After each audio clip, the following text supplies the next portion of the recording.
রবি ঠাকুরের জীবন বাইরে থেকে দেখলে ঐশ্বর্যের, কিন্তু ভেতরে ভেতরে ছিল দুঃখ, একাকিত্ব আর গভীর বিষাদের গল্প।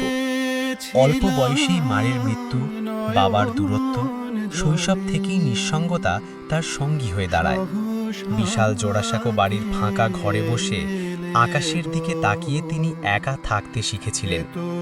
যৌবনে এসে সেই দুঃখ আরও ঘনীভূত হয়। স্ত্রী, সন্তান, একজন একজন করে প্রিয়জন হারিয়ে জীবন যেন বারবার তাকে শূন্য হাতে দাঁড় করিয়ে দেয়। কিন্তু রবীন্দ্রনাথ দুঃখ থেকে পালাননি। তিনি বিষাদকে রূপ দিয়েছেন কবিতা, গান আর চিন্তায়।